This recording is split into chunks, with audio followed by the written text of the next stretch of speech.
E ficamos agora com o nosso comentário no Jornal Regional, como já é habitual. Tem comigo Cancela Moura. Cancela, boa tarde, obrigado pela sua presença.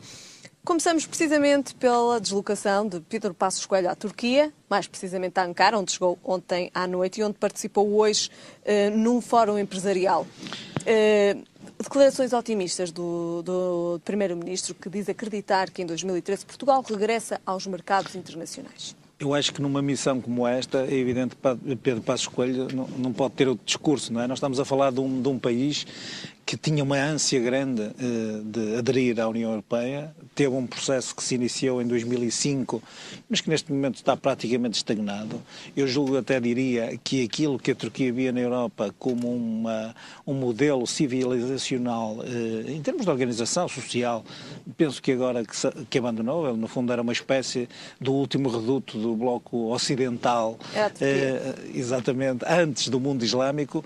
Penso que agora se inverteu um bocadinho a situação. Eu julgo que a Turquia está muito mais virada para o mundo islâmico e, aliás, as notícias dão relevo ao facto de Pedro Passos Coelho ser dos poucos fora do mundo islâmico a visitar Ankara, por nas últimas semanas os líderes do Afeganistão, da Líbia, do Paquistão, entre outros, estiveram presentes em Ankara e, naturalmente, que estamos a falar de um país que, ao contrário de Portugal, anunciou 12 mil milhões de investimentos públicos na última semana, tem 37% da despesa ou da dívida relativamente ao PIB, estão neste momento, o desemprego está com uma tendência decrescente.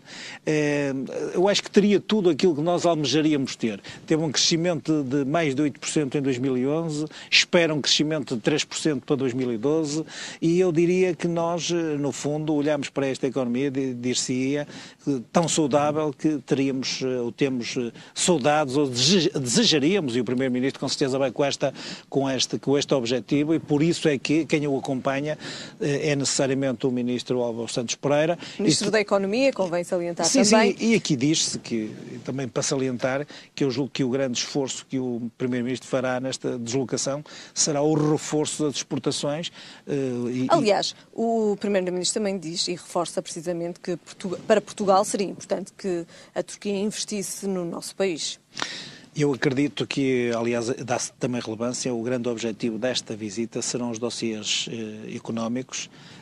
Eu estava a referir que as exportações de Portugal, por exemplo, nos primeiros 9 meses deste ano, cresceram mais de 20%, o que significa que é um bom indício daquilo que pode ser esta visita à Turquia. E é importante para nós as exportações terem crescido? Necessariamente. Eu julgo que, para já, há uma tendência perfeitamente crescente nos últimos tempos e um indicador macroeconómico muito importante para os esforços que todos estamos a fazer. Mas julgo que o país, por exemplo, também temos uma balança comercial que nos é favorável em cerca de 200 milhões, o que significa que eu acho que o Primeiro-Ministro vai tentar, e uma vez que existe uma economia tão sólida e do ponto de vista, agora diria, estamos um bocadinho numa encruzilhada, porque penso que a Turquia, relativamente à sua adesão à União Europeia, por exemplo, eu também lembro que o Primeiro-Ministro levará o Secretário de Estado dos Assuntos Europeus, o Miguel Moraes Leitão, e, portanto, a ideia, no fundo, provavelmente, é falarmos do grande mercado único em que estamos inseridos e poder seduzir um bocadinho a Turquia, no sentido de podermos, por exemplo, ter um parceiro que, do ponto de vista económico, possa investir em Portugal. Muito bem. Se, por um lado, assistimos a estas declarações otimistas por parte do Primeiro-Ministro, hoje o Ministro das Finanças reforça que o Estado deve ser o que a sociedade quiser pagar. Como é que podemos interpretar estas declarações? Devemos encará-las como declarações de um técnico que olha números, estatísticas e que efetivamente esquece as pessoas. E, portanto, será que os portugueses ainda podem pagar mais do que aquilo que têm feito até agora? Podem fazer mais? Eu não diria que o Ministro das Finanças... Podem contribuir mais também? Eu não diria que o Ministro das Finanças tenha deliberadamente posto as coisas nesses termos. Até porque aquilo que é importante aqui dizer-se, por exemplo, ao contrário dos países do Norte, nomeadamente os nórdicos, onde existe uma tributação fiscal muito alta e, efetivamente, existe uma cultura para que isso aconteça bastante grande. Também é verdade que os benefícios depois de quem está no desemprego, de quem precisa do Estado, são enormes. Um subsídio de desemprego pode durar a vida toda caso essa pessoa não tenha emprego. Dou o caso da Islândia, onde existe um subsídio de desemprego que depois é substituído por uma espécie de subsídio municipal e que efetivamente revela bem daquilo que é a cultura social daqueles países. E eu diria que o Ministro das Finanças vê isto do ponto de vista técnico, sobretudo estatístico, e a questão das pessoas, julgo que temos que cuidar delas o melhor possível, porque aquilo que ele referiu, julgo que é uma premissa que o Governo tem em cima da mesa, que é, e eu estou a ver isto pela melhor perspectiva, pela perspectiva que eu acho que o Ministro das Finanças provavelmente quererá que seja discutido, que é o corte dos 4 mil milhões em termos das funções do Estado Social. Porque, para 2013.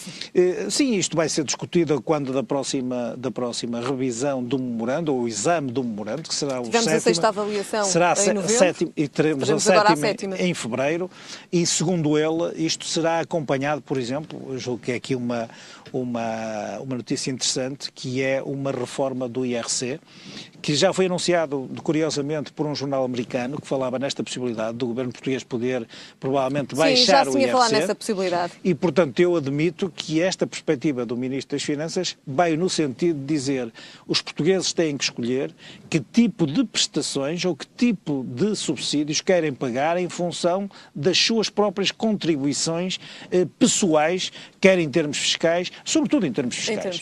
E, portanto, eu admito que, efetivamente, esta perspectiva seja importante discuti-la só tendo em conta isto, tendo, de facto, também em consideração que em prestações sociais, em subsídios e em abonos, ou pelo menos grande parte daquilo que o Estado paga, vai o nosso dinheiro. Portanto, é essa a perspectiva com que eu acho que o Ministro que estas declarações também foram proferidas. E também hoje, passando agora para o nosso próximo tema, a DECO deixou um aviso às famílias para porem um travão na contratação de crédito para a habitação.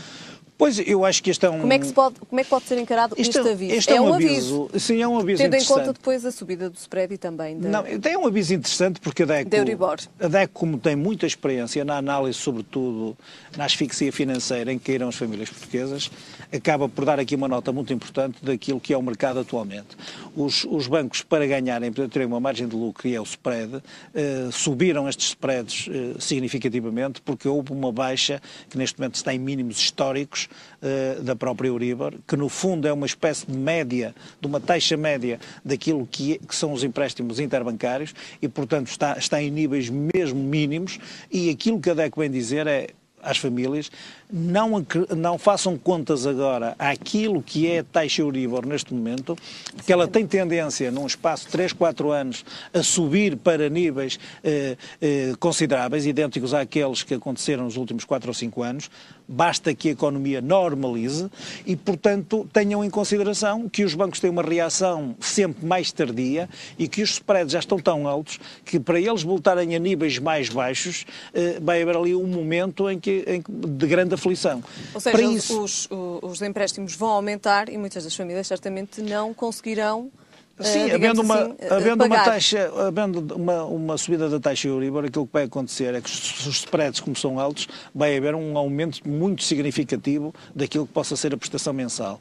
Aquilo que, portanto, o DECO está a dar como referência é que as famílias que neste momento acabam por ter entre 35% a 40% da taxa de esforço do seu orçamento familiar, possam neste momento considerar que estão no limite daquilo que são as suas possibilidades. Eu diria que, efetivamente, isto pode ser mitigado para o futuro pela nova legislação que, neste momento, a banca vai estar obrigada a fazer aplicar. Porquê? Porque quer haja uma situação de desemprego, quer haja uma taxa de esforço que seja ultrapassada, obrigatoriamente haverá uma renegociação dos créditos. Aliás, os bancos são obrigados também eles próprios a fazerem essa, digamos assim, é quase como ter um banco de acesso aos dados dos clientes para poderem perceber se de facto têm ou não condições, já tendo em conta todos esses fatores, de continuar a pagar as suas prestações. Sim, exatamente. E aquilo que eu estava a referir é que esta legislação vai permitir que pelo menos haja uma tábua de salvação em situações economicamente difíceis e que permita aos próprios mutuários renegociar em condições mais favoráveis. Por outro lado, eu acho que a questão do mercado do arrendamento poderá vir a ser uma alternativa interessante a esta aquisição por casa própria. Muito bem, fica aqui então. Terminamos com este conselho da DECO. A Cancela Moura, voltamos a ver-nos para a semana.